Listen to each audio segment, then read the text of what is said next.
Y hoy vamos a hablar de este tema, de esta bienaventuranza que nos habla sobre la misericordia. ¿Qué es la misericordia? Yo creo que pueden haber muchas definiciones de lo que la misericordia significa, pero podríamos definir la misericordia de la manera siguiente. La misericordia significa realmente un sentido de compasión por otra persona y además el deseo de aliviar el dolor de alguien más.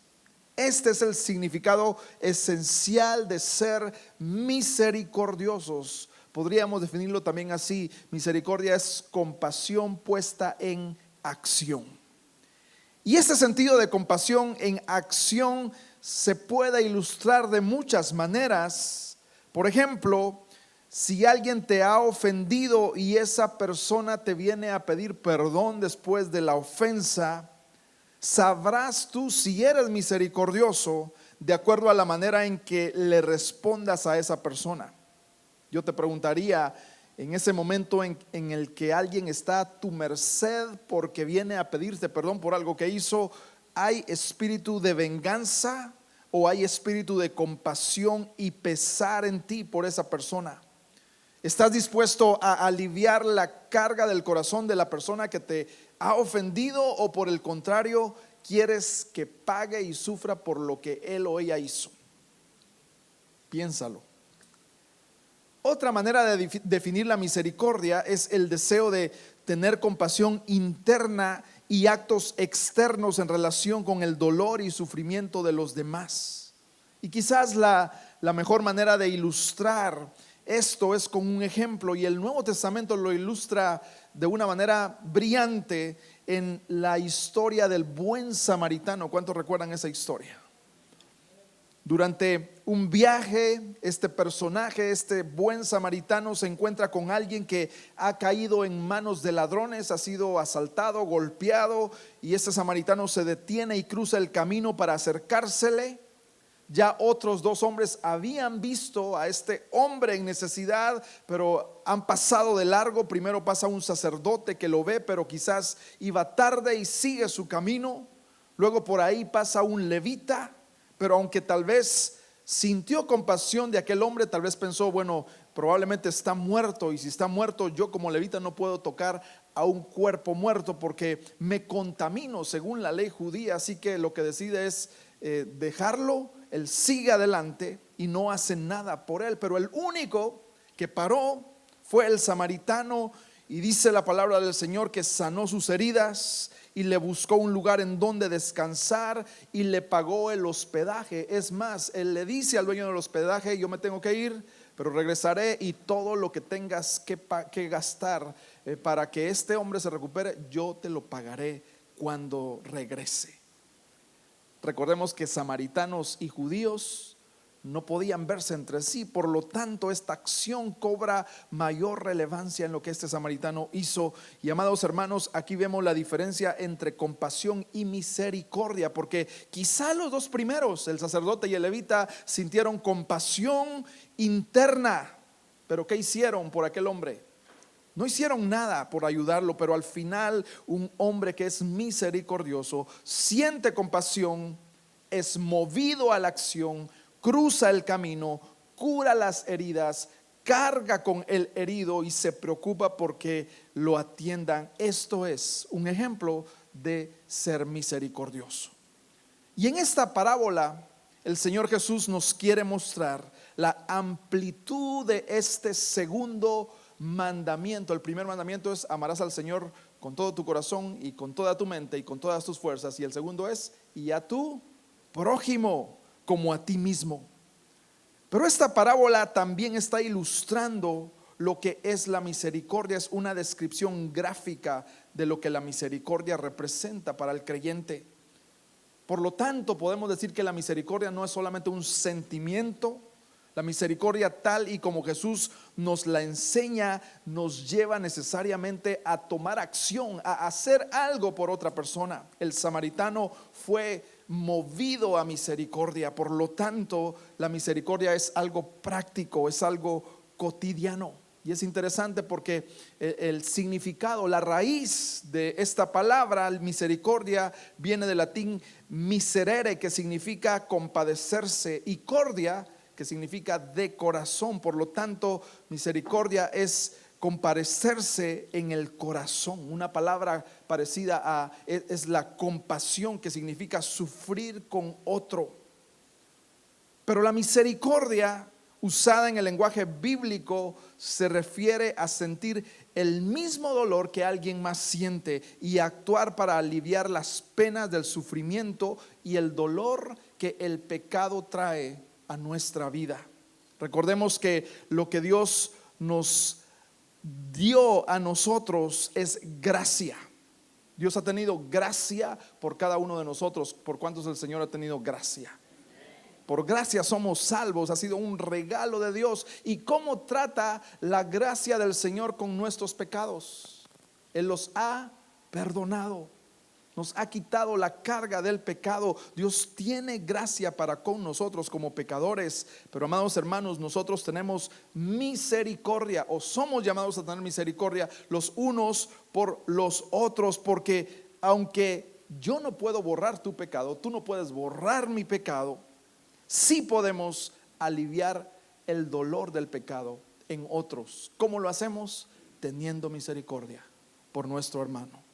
Aliviamos el dolor que el pecado trae en la vida de muchos, ya sea el dolor a causa de nuestro propio pecado, porque muchas veces sufrimos las consecuencias de nuestras propias decisiones, pero también el dolor que trae el pecado de otras personas a nuestra vida, porque sufrimos las acciones de otros sobre nuestras vidas.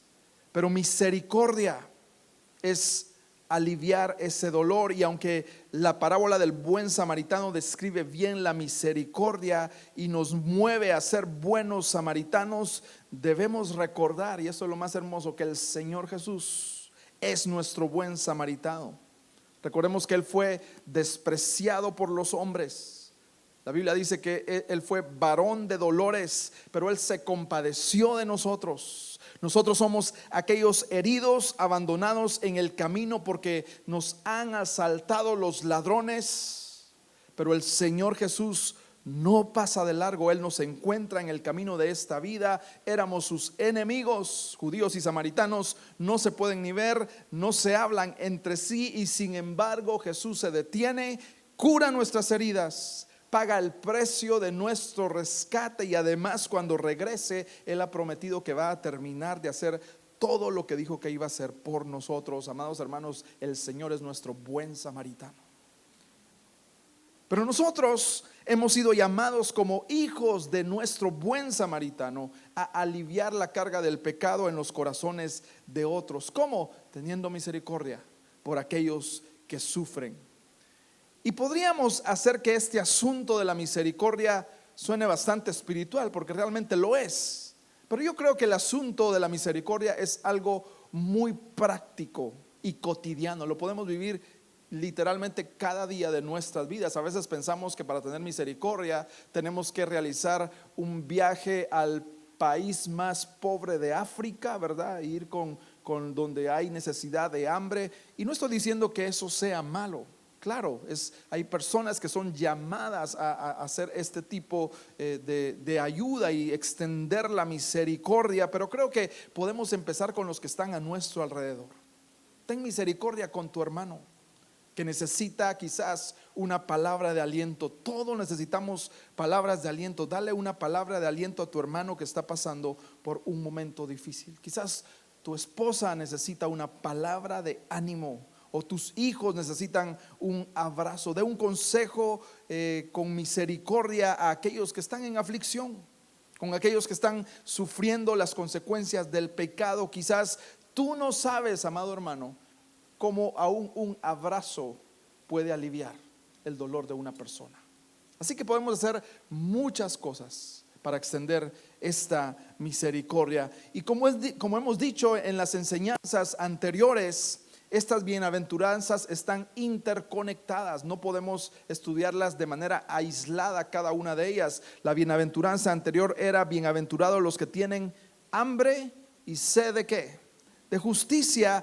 Y ahora vemos entonces que el que de verdad ama la justicia y crece en santidad, entonces tiene un corazón lleno de misericordia. Porque si tú eres imitador de Jesucristo, tendrás un corazón lleno de misericordia. Él es nuestro más grande ejemplo de misericordia. Él quiso venir dejando su gloria, su palacio, su corona, y quiso venir a compadecerse de nuestra miseria, y nos alcanzó, nos perdonó, nos levantó y nos rescató de la muerte. Y entonces, si tú tienes hambre y sed de justicia, sed del Señor y de su palabra, automáticamente tendrás misericordia, porque una bienaventuranza nos lleva a la otra. Porque déjeme decirle, hay una justicia que es falsa, aquella que no tiene misericordia. Y esta falsa justicia es la que dice: me la vas a pagar porque esto es lo justo. Esa es la falsa justicia, pero la verdadera justicia, la que el Señor nos describe, es la justicia que tiene misericordia, la que es capaz de decir: me has ofendido, pero te perdono, porque la santidad nos lleva a amar al prójimo en su debilidad, en su miseria, en su sufrimiento, en su tristeza. Vea conmigo lo que dice Miqueas capítulo 6 versículo 8, lo puede leer conmigo. Dice la palabra del Señor: oh hombre, Él te ha declarado lo que es bueno. ¿Y qué pide Jehová de ti? Solamente hacer justicia y amar misericordia y humillarte ante tu Dios. Así que es importante que recordemos que, al igual que las otras bienaventuranzas, el ser misericordioso está describiendo lo que el cristiano es, no lo que el cristiano hace. Y ese es el primer punto que yo quisiera desarrollar en esta mañana. Podemos ver que la misericordia no es hacer, sino es más bien que hacer, ser. Observemos que el Señor no nos dice: bienaventurados los que hacen obras de misericordia, porque podríamos estar haciendo muchas obras de misericordia y no tener un corazón misericordioso. Hay muchas personas que aún ni creen en Dios, que hacen obras de misericordia, ayudan a los pobres, donan medicinas a los enfermos. El Señor no habla de que este es el centro de hacer obras de misericordia, pero Él dice: bienaventurados ¿quiénes? Los misericordiosos, aquellos cuyo corazón ya es misericordioso y está lleno de misericordia. Es decir, el Señor nos está apuntando hacia nuestro carácter. No es lo que debemos de hacer, sino que aquello que usted y yo somos. Porque si somos, ese corazón transformado por el Espíritu Santo nos llevará a hacer lo que tú y yo debemos hacer. Así que si tú quieres evaluar tu cristiandad, una manera muy práctica de hacerlo es: lee las bienaventuranzas, estudia las bienaventuranzas, porque todos sabemos, el cristianismo no es una religión. A cualquier religión a la que tú quieras seguir, se te van a pedir que cumplas una lista de todo lo que tienes que hacer. Si haces todo esto, ya eres uno de los nuestros, te dirán. Pero el Señor no nos da una lista de todo lo que tenemos que hacer. El Señor Jesús describe en las bienaventuranzas lo que tú y yo ya somos como sus hijos, porque las bienaventuranzas nos transforman no de afuera hacia adentro, sino de adentro. Primero somos y entonces demostramos lo que Dios ya ha hecho en nuestro corazón. La pregunta, por lo tanto, no es lo que haces, sino ¿quién eres? ¿Eres tú una persona misericordiosa? La misericordia se va a expresar de muchas maneras. Como mencionaba, hay personas que quizás harán grandes obras de misericordia, actos grandes de caridad, pero habrá aquel hermano que simplemente va a escuchar tu dolor y simplemente va a llorar contigo porque tiene un corazón misericordioso. Así que lo primero que vemos hoy es que la misericordia no es hacer, sino es ser. Bienaventurados los misericordiosos. En segundo lugar, no podemos confundir la misericordia con lo que no es misericordia. Muchas veces se puede confundir con la dejadez, por ejemplo. Misericordia no es tener apatía o no es ser pasivo. Misericordia no es quedarte sin hacer nada o no decir nada. Por ejemplo, el padre que no corrige a sus hijos y dice: es que yo soy misericordioso con mis hijos, por eso nunca los corrijo. ¿Será eso misericordia? No, eso es irresponsabilidad. O el profesor que deja que sus alumnos hagan lo que quieran y están saltando sobre la silla y sobre las mesas y dice: es que yo soy muy buen profesor. ¿Será buen profesor? Lo dudo. Él no está poniendo su autoridad, el orden con esa clase. Así que misericordia no es pereza ni dejadez, ni pasividad, ni falta de sabiduría. Cuando la corrección es necesaria, tenemos que aplicarla. Y a veces la corrección, muchas veces puede ser un acto de misericordia. Y pareciera que no van entrelazados, pero sí lo van, porque realmente si amamos y buscamos el bien de alguien, vamos a hacer un llamado al rescate de su corazón. Como dice Hebreos 12:11, dice de la siguiente manera: es verdad que ninguna disciplina al presente parece ser causa de gozo. ¿Quién celebra cuando lo disciplinan? Nadie. Parece un momento duro de tristeza, dice, sino de tristeza, pero después da fruto apacible de rectitud a los que en ella, en la disciplina, han sido ejercitados. Así que la misericordia a veces requiere tomar acciones que no nos gustan muchas veces, pero son necesarias para salvar el corazón de otra persona. La misericordia tampoco es un rasgo del carácter natural de una persona. Como hemos dicho en las demás bienaventuranzas, nadie de nosotros ha nacido ya misericordioso. Nacemos que quizás con el deseo de ser buenas personas, pero realmente esta bienaventuranza, el hecho de ser misericordiosos, es un rasgo del carácter de Dios. Y es por la obra del Espíritu Santo que se forja en nuestros corazones este carácter misericordioso. No es algo natural, es algo que Dios ha hecho en la vida del creyente. En tercer lugar, quiero hablar también de otra gran confusión de esta bienaventuranza. Algunos, al leer esta bienaventuranza, piensan que el ser misericordioso tiene una relación causa-efecto. ¿Qué quiero decir con esto? Bueno, la bienaventuranza dice: bienaventurados los misericordiosos, y la segunda frase es: porque ellos alcanzarán misericordia. Entonces, al leer esto, algunos dicen: ya ves, si yo soy misericordioso con otros, Dios va a tener misericordia de mí. Dicho de otra manera, vamos a ganarnos el cielo con obras de misericordia, con actos de bondad. Y algunos piensan que son sus obras de misericordia las que le abrirán las puertas del cielo. Y eso es falso. No hay una relación causa-efecto entre estas dos afirmaciones. Y es muy fácil confundirse y creer que estamos obligando a Dios de alguna manera a tener misericordia de nosotros porque nosotros tenemos misericordia de otras personas.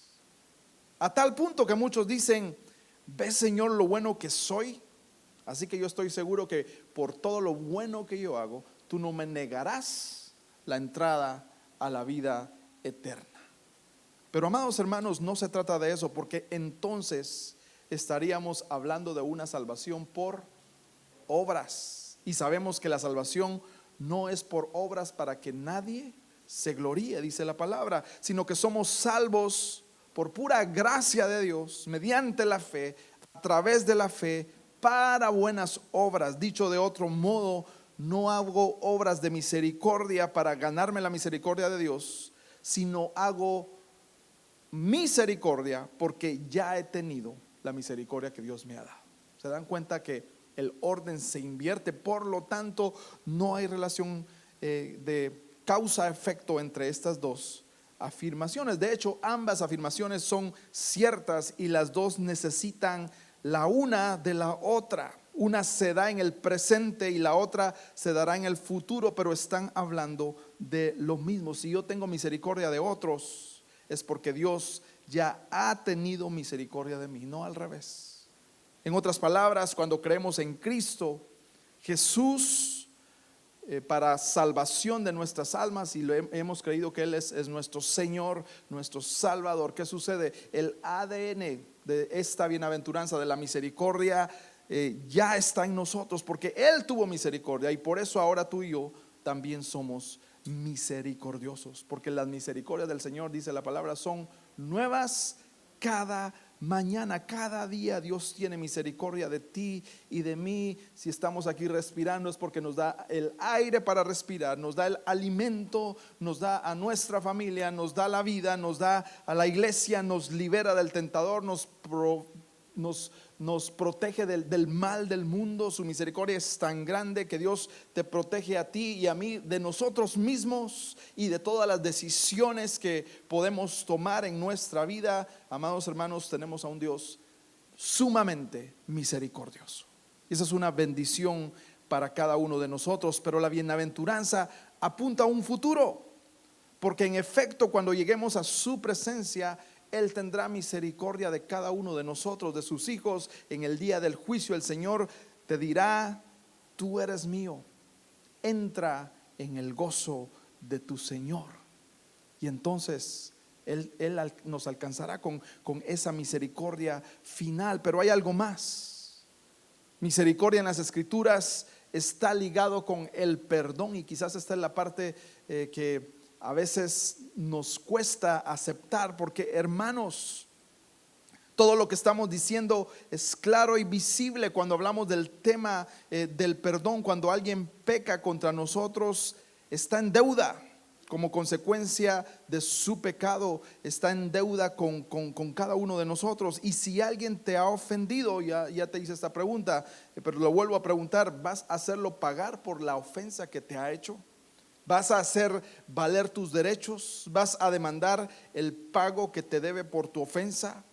¿Quieres humillarle a esa persona para que tu reputación triunfe? El que no es cristiano no tiene ningún problema en dejarse llevar por todas esas emociones y llevarlas a la práctica. Es más, es lo normal, ¿verdad? El que me la hace, dice el dicho, me la paga. Pero nosotros que somos creyentes, que conocemos a Cristo, sabemos que esa deuda que alguien ha adquirido en nuestra contra por pecar no tiene nada que ver con la deuda que nosotros le debíamos a nuestro Rey, a nuestro Señor. Y cómo Él ha sido objeto de misericordia con nosotros. Él tiene misericordia especialmente en el tema del perdón. Se ve esa capacidad y se ve la gracia y el amor de Dios que ha sido derramado sobre nuestras vidas. Por lo tanto, perdón y misericordia tienen tanta relación en nuestra vida, al punto que misericordia y perdón nos aparecen en el texto bíblico como sinónimos. Son casi lo mismo. Vea conmigo la parábola de los dos deudores en Mateo 18:23. Y quizás usted ha escuchado esta parábola. Nos habla de un siervo que le debía a su amo aproximadamente 10,000 talentos. ¿Y sabe cuántos son 10,000 talentos? Haciendo una conversión a nuestros días, es algo así como 2,000 millones de dólares. Ouch, dijeron por ahí, ¿verdad? Otros lo comparan con el oro y dicen que son aproximadamente 342 barriles de oro. ¿Cuántos quisieran un barrilito de esos, verdad? ¿Se imagina? La pregunta es ¿qué haría este siervo para deberle tanto a su amo? Yo no sé cómo tuvo que gastar todo ese dinero. Lo único que podemos entender es que prácticamente es una deuda impagable. ¿Cuántas vidas tendría que pasar trabajando alguien para pagar esta deuda? Es una deuda imposible de pagar. ¿Y sabe algo? Esa es tu deuda con el Rey. Esa es nuestra deuda con Dios. De modo que el Rey, el amo, la parábola sigue diciendo que le dio la orden de vender a este siervo y a su familia como esclavos, para aliviar un poco esta deuda. Obviamente no iban a darle toda esa cantidad de dinero por él y su familia, pero de alguna manera era la forma más fácil de recuperar algo de lo que no le había pagado. ¿Qué hizo el siervo? El siervo suplicaba por clemencia. Y dice el versículo 27, si lo quiere leer conmigo, y el Señor de aquel siervo tuvo compasión. Otra versión dice que fue movido a misericordia. ¿Y qué hizo? Y lo soltó y le perdonó la deuda. ¿Nos damos cuenta de lo que está diciendo la parábola aquí? Porque si el amo le hubiera dicho, ¿sabes qué? En vez de 2,000 millones, te voy a bajar a la mitad para que no te cueste pagarlo. 1,000 millones. Eso ya hubiera sido bondad del amo. Ya hubiera sido un acto bueno. O si le hubiera dicho, bueno, ¿sabes qué? Sé que no puedes pagar, pero hagamos algo. El resto de tu vida vas a trabajar para mí, y todo lo que ganes con tu trabajo hasta el día que te mueras, bueno, de alguna manera va a solventar la vida. No serán 2,000 millones, no serán toda la cantidad, pero algo es algo. Así que yo creo que hubiera sido un buen trato para aquel hombre, porque estaba ayudándolo a pagar la deuda. Pero lo que hace, amados hermanos, es verlo, y ante el asombro de todos le dice: te perdono. Y le perdona toda la deuda. Hermanos, eso es lo que Dios hace contigo y conmigo cuando clamamos y suplicamos su perdón. Pero primero debemos ser conscientes de nuestra deuda. Yo te pregunto, ¿eres consciente de tu deuda delante de Dios? Esos 2,000 millones, ¿eres consciente de tu deuda espiritual, de todo lo que Él nos ha perdonado por nuestros pecados? ¿Eres consciente que has ofendido a un Dios santo y que merecemos todos el infierno eternamente? Primero debemos ser conscientes de nuestra deuda, y luego, cuando acudimos suplicándole por nuestro perdón, por su perdón, y Él nos dice: te perdono, déjeme decirle algo. Si comprendemos lo que sucede en ese momento, algo debe cambiar, o debió cambiar en nuestro corazón. Por eso te pregunto, ¿hay un corazón agradecido ante esa misericordia, ante esa bondad, ante esa gracia infinita? Pero la parábola no termina ahí. El siervo de la parábola salió de la casa de su amo, seguramente iba bailando, celebrando, diciendo: sí, ya no debo nada, soy libre. Y entonces en el camino se cruza con su consiervo que le debe 100 denarios. Y esto es unos $4,000. Y dice la historia que, haciendo de él, agarrándolo fuertemente, casi lo ahogaba, diciéndole: págame lo que me debes. Y sabe que eso somos tú y yo cuando miramos a los ojos de nuestro hermano y no somos capaces de perdonar. Ahora alguien dirá: bueno, es que $4,000 son $4,000, claro, es una cantidad importante, a nadie le sobran, pero ¿tendrá comparación con los 2,000 millones que le debía a su amo? Y la respuesta es no hay ninguna comparación. Esto es algo insignificante comparado con la deuda que a él le fue perdonada. Y cuando el amo se entera de esto, dice en los versículos 32 al 35, los puede leer conmigo: entonces, llamándole su señor, le dijo: siervo malvado, toda aquella deuda te perdoné porque me rogaste. ¿No debías tú también tener misericordia de tu consiervo como yo tuve misericordia de ti? Entonces su señor, enojado, le entregó a los verdugos hasta que pagase todo lo que debía. Y el 35 dice: así también mi Padre Celestial hará con vosotros si no perdonáis de todo corazón cada uno a su hermano sus ofensas. Qué tremenda enseñanza del Señor en esta mañana. Es parte de la identidad del verdadero cristiano saber perdonar a nuestro prójimo. ¿Por qué? ¿Porque es una buena persona contigo? ¿O porque es muy buena gente? ¿O porque nos llevamos de maravilla? No, es lo contrario, pero porque hemos sido perdonados por Dios. Por eso perdonamos a los que nos ofenden. Y el que no es capaz de perdonar está mostrando que no ha sido perdonado. Así de sencillo. Qué tremenda lección, qué tremenda parábola.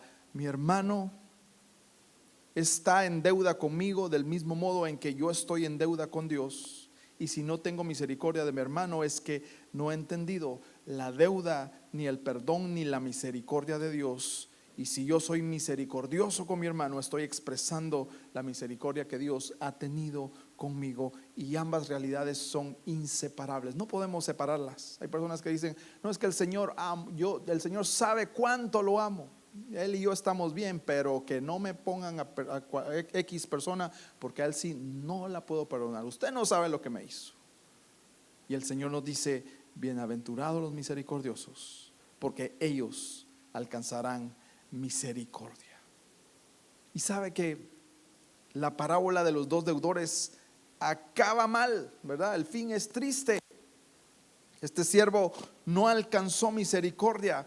Yo sé que nos gustan las historias que terminan muy bien, ¿verdad? O las películas o las historias que terminan diciendo, y los dos fueron felices por siempre, ¿verdad? Nos encantan esas historias, y cuando no terminan así es como que no nos cuadra al final y nos deja un mal sabor de boca. Pero el Señor es tan gran maestro que quiere que esta verdad quede grabada en nuestra mente. La parábola pudiera haber acabado bien. Quizás el siervo perdonado, al encontrar a su consiervo, hubiera dicho, ¿sabes qué? Pues me acaban de perdonar, así que me acabo de recordar que tú me debes esto, pero ¿sabes qué? No te preocupes, no te imaginas cuán feliz estoy de lo que mi amo me ha perdonado, así que no me debes nada. Y se fueron juntos a celebrar que ambos estaban libres. Pero no terminó así. Pero cuando a propósito el Señor quiere que esta parábola acabe mal, lo que Él quiere hacer es que por la vía del contraste y con letras de fuego se queden estas palabras grabadas en nuestro corazón. ¿Cómo sonaría esta bienaventuranza al revés? Aquellos que no tienen misericordia no alcanzarán misericordia. O como lo expresó Martín Lutero en uno de sus comentarios, aflicciones en maldiciones para los que no tienen misericordia, porque ninguna misericordia recibirán. Vea cómo lo dice Santiago, capítulo 2 de Santiago, versículo 13, dice, porque juicio sin misericordia se hará con aquel que no hiciere misericordia. También el Señor Jesús expresa esta realidad de que no hay misericordia para los que no tienen misericordia, al decir en Mateo 25:41, apartaos de mí, malditos, al fuego eterno preparado para el diablo y sus ángeles, porque tuve hambre y no me diste de comer, tuve sed y no me diste de beber.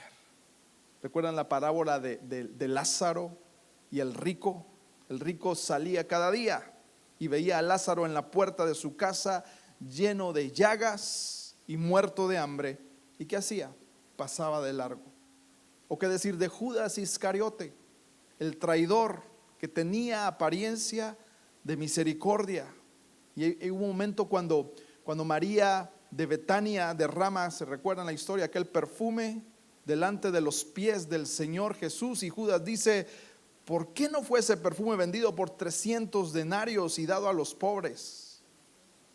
Pero Juan aclara y dice, pero dijo esto no porque se preocupaba de los pobres, sino porque era ladrón, y teniendo la bolsa sustraía de lo que se echaba en ella.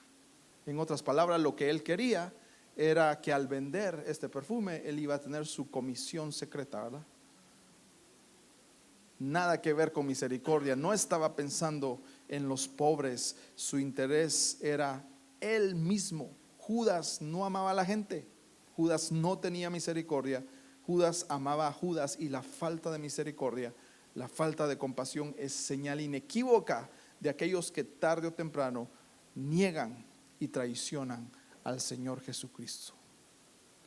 Pero amados hermanos, aquellos que muestran misericordia y tienen un corazón misericordioso transformado por el poder del Espíritu de Dios, alcanzarán la misericordia del Señor, porque el creyente es bienaventurado, es dichoso, porque sabe que su deuda espiritual con Dios, aunque sea tan grande, 10,000 talentos, ha sido perdonada por nuestro buen Dios, y reconoce que esa deuda ha sido tan gigantesca que ahora vive feliz perdonando las pequeñas deudas de otras personas. Y cuando a un creyente alguien le pide perdón, él puede decir: ¿me estás preguntando tú a mí si te puedo perdonar? Claro que te puedo perdonar. Si tú supieras lo que Dios me ha perdonado, por supuesto que te perdono. Y entonces el creyente puede pronunciar estas famosas palabras que todos conocemos del Padre Nuestro. Y estoy seguro que el creyente las puede pronunciar con paz, pero el incrédulo no las puede pronunciar porque tiembla. Estas palabras que dicen: perdónanos nuestras deudas, así como nosotros perdonamos a nuestros deudores. ¿Puedes hacer tú esta oración en esta mañana?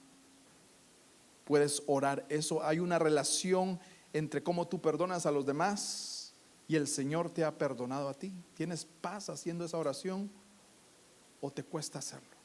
Es una buena pregunta para evaluar nuestros corazones, porque el creyente puede orar el Padre Nuestro con un corazón tranquilo, porque hay misericordia en su corazón, porque sabe que Dios ha extendido misericordia sobre él. Así que, hermano, si en verdad tú has experimentado el perdón de Dios en tu vida, su gracia te ha transformado de tal manera que estás agradecido con eso, ahora tú eres capaz de perdonar y mostrar misericordia a otras personas. Vea lo que dice Isaías 63:7. Dice Isaías: de las misericordias de Jehová haré memoria, de las alabanzas de Jehová, conforme a todo lo que Jehová nos ha dado, y de la grandeza de sus beneficios hasta la casa de Israel, que les ha hecho según sus misericordias y según la multitud de sus piedades. Los creyentes somos conscientes de toda esa bondad, de la grandeza de las piedades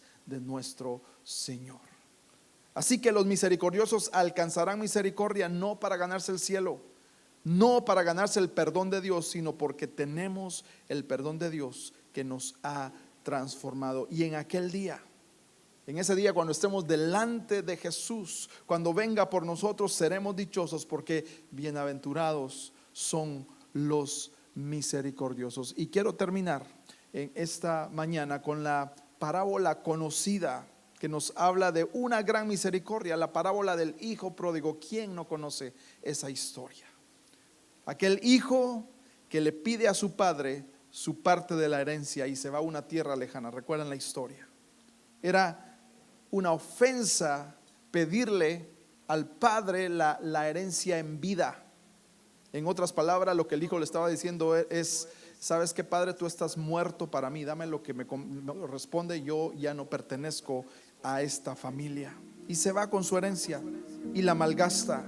Pero ¿qué sucedió? Cuando se le acabó el dinero, también se le acabaron sus amigos, las fiestas, los placeres, y termina aquel muchacho trabajando en una posilga. Acaba trabajando en lo peor de lo peor para un judío, entre animales inmundos, cuidando cerdos. Pero no solo eso, sino que muerto de hambre, cuando él quiere comer de las algarrobas de los cerdos, el amo le dice: no puedes comer, porque esto es para los cerdos, tú no eres digno de comer esto. ¿Se imagina la ofensa tan grande de que aquel muchacho sintió en su corazón?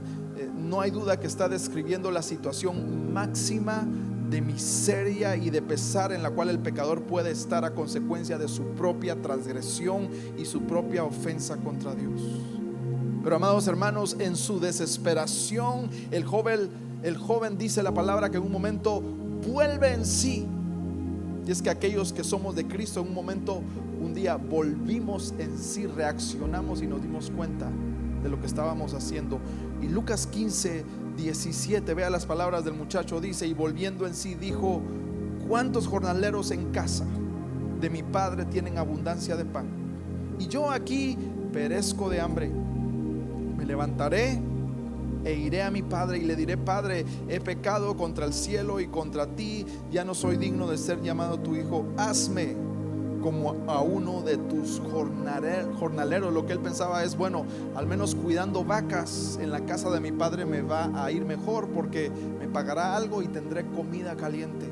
Esa era su expectativa. Pero entonces Es cuando encontramos la parte más maravillosa de esta historia, cuando la gracia de Dios nos abruma y nos abraza. Versículo 20: y levantándose vino a su padre, y cuando aún estaba lejos, lo vio su padre, y fue movido a misericordia, y corrió y se echó sobre su cuello y le besó. Y cuando él empieza a pronunciar las palabras que ya había meditado que le diría, ¿verdad? Dice versículo 21: y el hijo le dijo: Padre, he pecado contra el cielo y contra ti, y ya no soy digno de ser llamado tu hijo. ¿Qué es lo que el padre hizo? Hizo una cosa: le dio órdenes a sus siervos. ¿Qué órdenes les dio? Versículo 22: pero el padre dijo a sus siervos: sacad el mejor vestido y vestidle, y poned anillo en su mano y calzado en sus pies, y traed el becerro gordo y matadlo, y comamos y hagamos fiesta, porque mi hijo muerto era y ha revivido, se había perdido y es hallado. Y comenzaron a regocijarse. Día de celebración, día de perdón, día de misericordia. Pero padre, yo quiero ser un jornalero en tu casa. No tienes que hacer eso. Tú eres mi hijo, ya no un jornalero. Y a veces, amados hermanos, a veces quizás vamos al Señor Jesús con esa actitud y le decimos: Señor, te he fallado mucho, te voy a pagar el total de mi transgresión. Y Él nos dice: no me lo vas a pagar, porque eres mi hijo y estás perdonado. Y entonces experimentamos esa misma gracia, ese mismo perdón, esa misma misericordia, y el Señor celebra con nosotros, y nosotros podemos vivir agradecidos con tan grande misericordia. La gracia de Dios es tan inmensa que abruma, llena nuestros corazones y manifiesta su misericordia cada día sobre nuestras vidas. El asunto es este: si el Señor nos ha perdonado tanto, ¿cómo no tener misericordia de aquellos que nos rodean?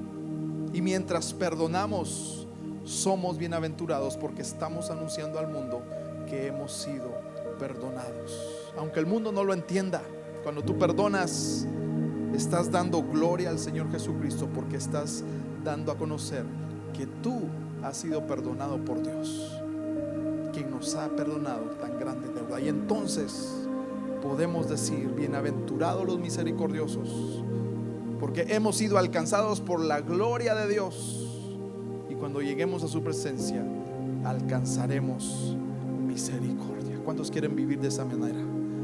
Agradecidos con el gran perdón de Dios, pero no solo ahí, lo más difícil muchas veces, pero que Dios nos llama a hacer: vivir perdonando a aquellos que nos ofenden. Que el Señor nos ayude, amados hermanos, a vivir y a ser misericordiosos. Cierra sus ojos y oremos en esta mañana.